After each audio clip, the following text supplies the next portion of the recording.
Talk heavy. Yeah, talk heavy, huh? Talk heavy,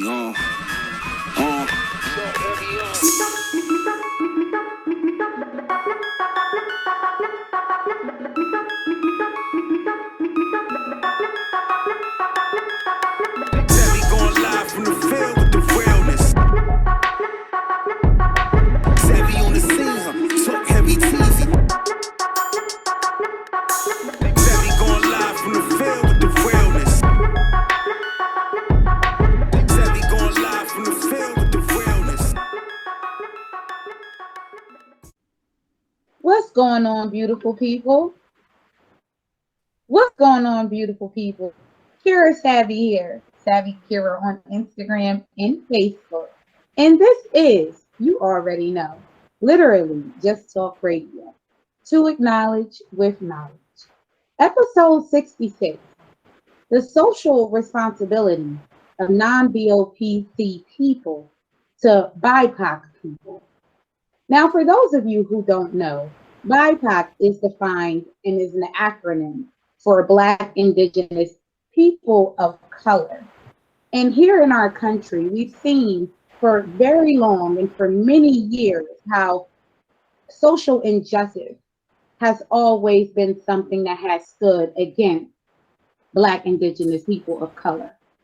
And how we do know and feel that there is a social responsibility of non-Black Indigenous people of color to stand with us in alliance for equality. So what better way to highlight that than to speak to someone who has been fighting for many years and standing in alliance with Black Indigenous people of color, the Reverend Dr. Marcia Ledford. The Reverend Dr. Marcia Ledford in the late 1970s became a minister and a civil rights attorney, and she was ordained as a minister in her late 40s. So that's a great example of never giving up on your dreams in a fight, that you've had and exhibited throughout your life, and it continue going no matter how old you are. So Dr. Ledford has had work as a deportation rights activist attorney, and she has used her educational background in immigration and political theology to fight for the rights of immigrants in the U.S. Not only that, she has taken her social responsibility as a non-BIPOC person into her life personally. So, Dr. Ledford, thank you and welcome to the show. Well, thank you so much. And please call me Marcia. It's a pleasure to be here. Thank you. Will do, Marcia. Thank you. So, what do you believe is the responsibilities of non-BIPOC individuals to BIPOC individuals? Well, the shorthand phrase, if you will, for non-BIPOC people is white folks, and we're the ones that created this mess that we're in. And so it's our responsibility to work to end it.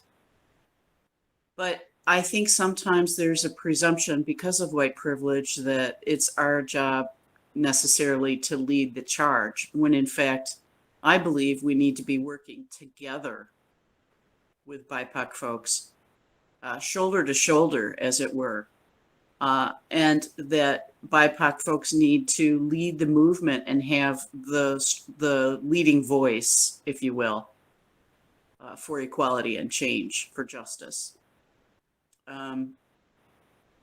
If we remain in this situation where we lead with our white privilege, then it just complicates things even more, instead of recognizing that there needs to be a path forward where we follow for a change and we learn and grow.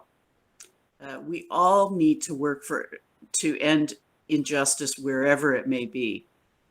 But I think that for white folks, we have to educate ourselves, and we can't rely on, asking Black folks what to do, for example. We have to educate ourselves. We can read Black authors. We can, go to sources that are well researched and well done, and educate ourselves on these issues. But it's our responsibility to be proactive in these activities. It's not just about, hey, what do you think we should do? We have to think critically about the mess we've created and what needs to happen to undo it. And you know what? With that being said, how has your work as a white person been affected as a social justice attorney in fighting alongside with Black, Indigenous people of color? Well, that's a really important question. And the answer for me in some ways is quite personal. When I was coming of age in the late 70s and 80s, I came out as a lesbian. And so I got a firsthand view of what it's like to be a second class citizen also. Not in terms of skin color. I would never presume to say that I know what it's like to be a person of color in this country. I'm just not qualified to speak on that. But I think I am capable of understanding the incredibly difficult circumstances that often occur because this country judges people by the color of their skin. And likewise, I was judged.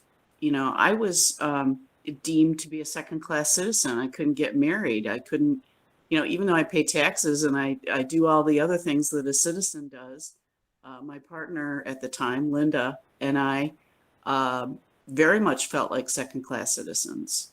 We couldn't cover each other for health insurance purposes. And mind you, we met in college and made a home. And on this coming Sunday, September 5th, is our 39th anniversary. We were together 32 years before we were able to legally marry in 2014. So there's an expression that was coined by a great mystic, a Catholic priest whose name was Henry Nouwen. And he wrote a book called Wounded Healer. And I think so very often, many of us end up being wounded healers. In other words, we take the wounds and the strife and difficulty, all the things that we've experienced, and we use those. We transform them into tools to help other people. And I think this happens over and over and over again. People who were involved with substance abuse conquer their addiction and they become substance abuse counselors. That's a really, really good example. And so for me, understanding that many of my constitutional rights, like the fundamental right to marry, were being blocked by homophobia, it helped me to understand what it's like for people of color and indigenous folks, and what their lives are like on a daily basis, like racial profiling, which has been deemed to be unconstitutional in certain circumstances.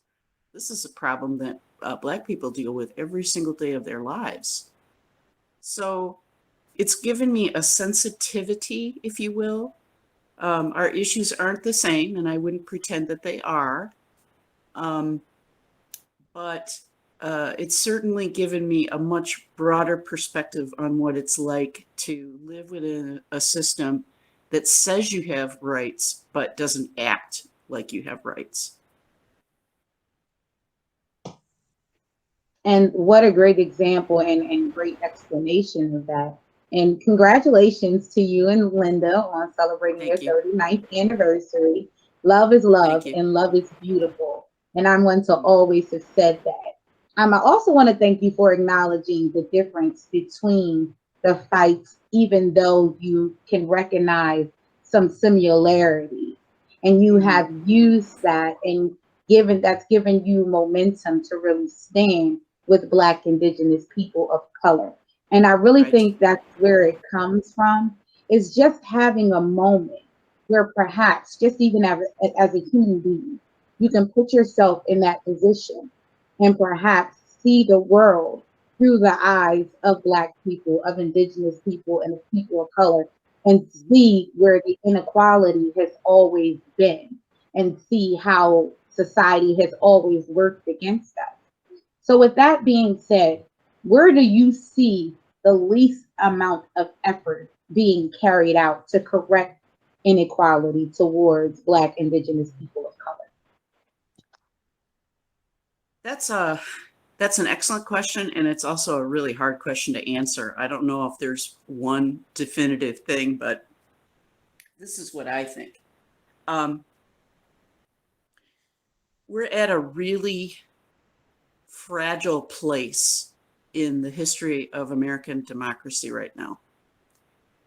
And I've been guilty of this as well. You know, when there's typically been a progressive president in office, I've, felt pretty good about what's going on.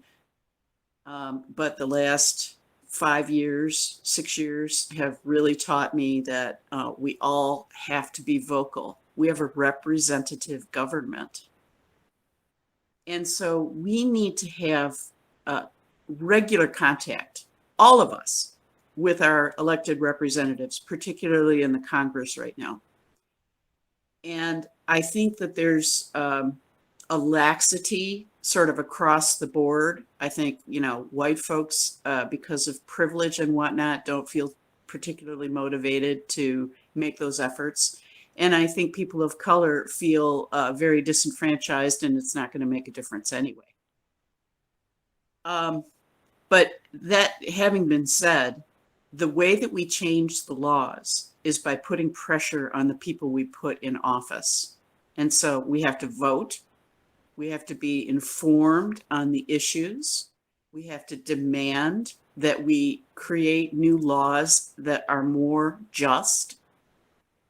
And I think there's been a lot of outrage and upsetness since the Trump administration and the insurrection of January 6th, which I feel was an act of treason by trying to undo a constitutional process, the last required process necessary to inaugurate a successor president. The whole thing could have been turned upside down that day. So the seriousness of this cannot be overstated, in my opinion. It just cannot be. We cannot let what happened ever happen again, and we need to investigate it and get to the bottom of it. So those are two things that need to happen. We need to be vocal with our elected representatives, and we need to demand answers about what happened on January 6th.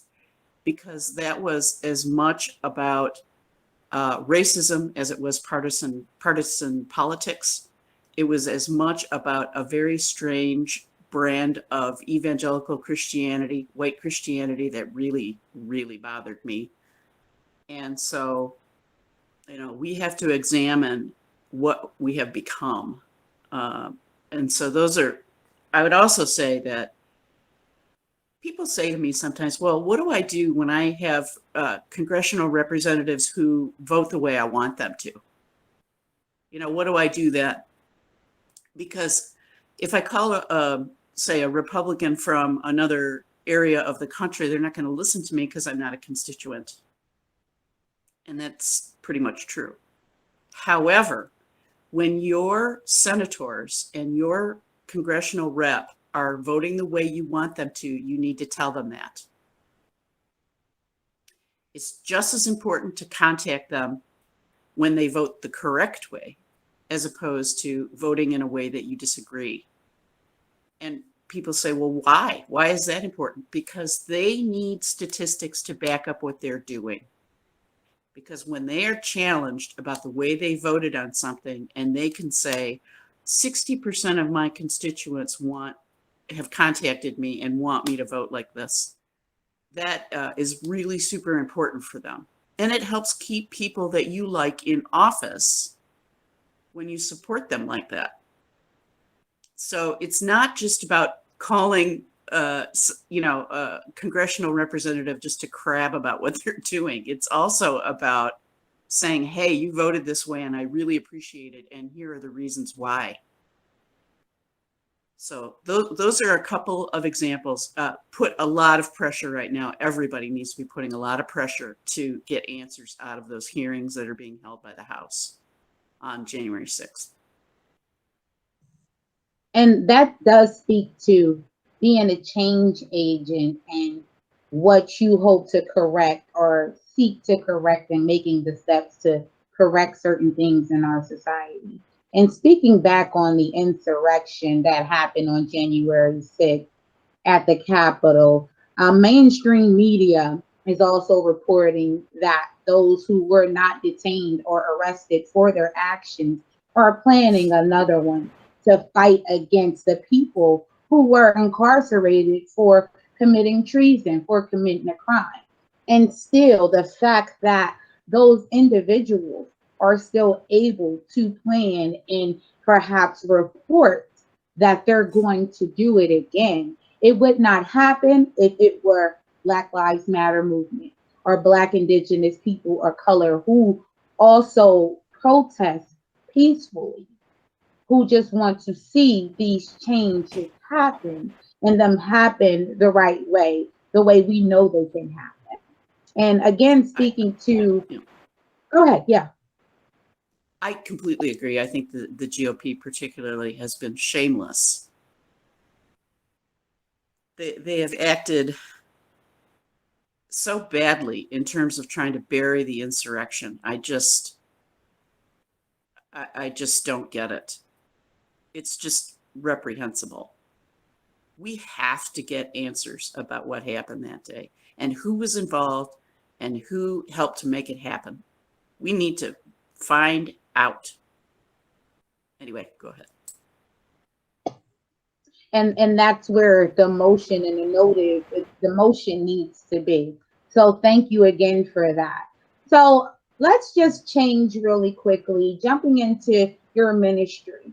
How does your ministry really tie into your mission with political theory matters, theology matters? I'm sorry if I got that incorrect. That's okay. How does your mission tie into that, and your ministry tie into that? Well, they're the same thing. I view my ministry as a part of the mission of political theology matters. And people say, well, what does that mean? What does political theology mean? Political theology is or public theology, you'll hear it called, both things. Political theology involves speaking your faith in public, in the public square, to effectuate social justice for to as large an audience as possible. So that's there's three prongs there, and lawyers love prongs to test things out and make sure that all the boxes are ticked. So the first prong is to speak faithfully. So what does that mean? Well, Jesus said, "Feed my sheep," but was he talking just about food? I don't think so. I think Jesus was talking about take care of each other and nurture each other. And so that's important to me. And so I'm going to speak faithfully about caring for the marginalized in the public square so that we can create more just laws. And the public square can be lots of different things, right? It can be at your city hall or in the halls of Congress. It could be at your state legislature. It could be on a podcast. It could be, in a public park. It can be anywhere where the public reasonably believes it has access. It can be on, media, broadcast media. So anywhere there is this access to the public constitutes the public square. And obviously the third prong is about reaching as broad an audience as you can. So it's okay to talk to a small audience. I'm not saying that. But I am saying that our messages become more effective when they have a broader delivery. So public theology is speaking your faith, and it can be any faith tradition. I'm not just talking about Christianity. The Jewish tradition also very strongly favors caring for the marginalized, and it's even carefully defined in the Torah, the first 5 books of the Old Testament, as widows, orphans, strangers, and the poor. So, you know, it's very important to advocate using your faith belief, your tradition, whatever it may be. And so that political theology matters is my mission, and that's what I do full time. I don't have a church because I'm doing this on a full-time basis.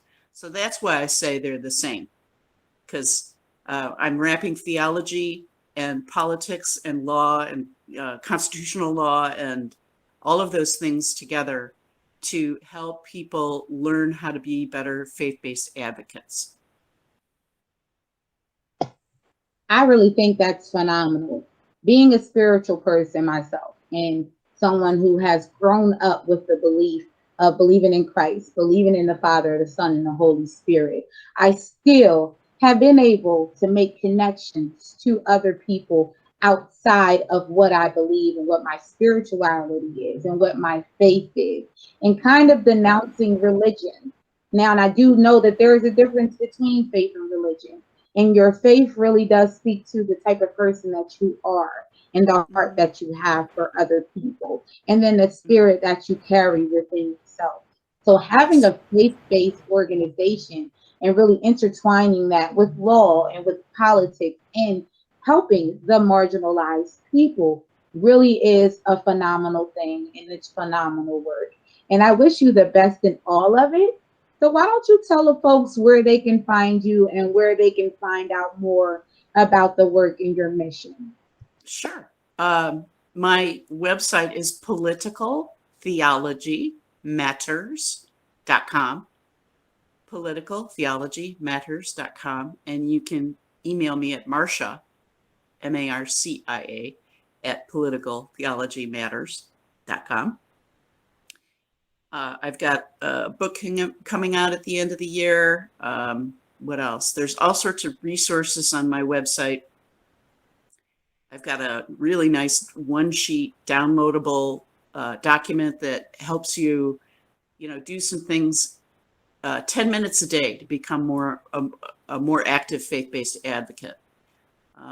So go check that out, and you can see, you can read all about what we're doing at Political Theology Matters. I'm Doc Ledford on Instagram, and Doc Ledford on Twitter.